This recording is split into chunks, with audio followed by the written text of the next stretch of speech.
పారిశుద్ధ్య నిర్వహణలో ప్రజలు కూడా భాగస్వాములైతేనే స్వచ్ఛ గ్రామాలు సాకారమవుతాయని మంత్రి గుమ్మడి సంధ్యారాణి అన్నారు.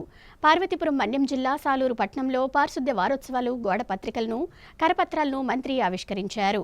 పారిశుద్ధ్య వారోత్సవాలను విజయవంతం చేయాలని పిలుపునిచ్చారు.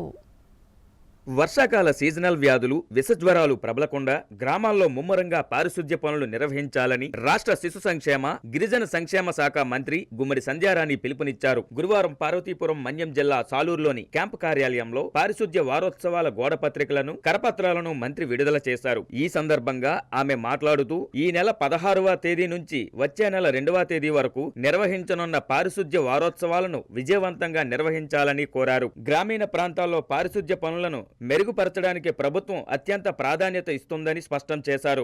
గ్రామాలు, ఇంటి పరిసరాల పరిశుభ్రత పాటించడం వల్ల మలేరియా, డెంగ్యూ వంటి జ్వరాల బారిన పడకుండా అరికట్టవచ్చనని అన్నారు. ప్రజలకు చేతులు పరిశుభ్రత, ఇంటి పరిసరాల పరిశుభ్రత పాటించే విధంగా అవగాహన కల్పించాలని అన్నారు. స్వచ్ఛ గ్రామాలతోనే ఆరోగ్యకర వాతావరణం సాధ్యమని పేర్కొన్నారు. పారిశుద్ధ్య కార్యక్రమాలను వాడవాడలా పెద్ద ఎత్తున చేపట్టి ప్రజా ఆరోగ్యానికి దోహదం చేయాలని కోరారు. ప్రజలు ఇందులో భాగస్వామ్యం వహించాలని ఆమె కోరారు.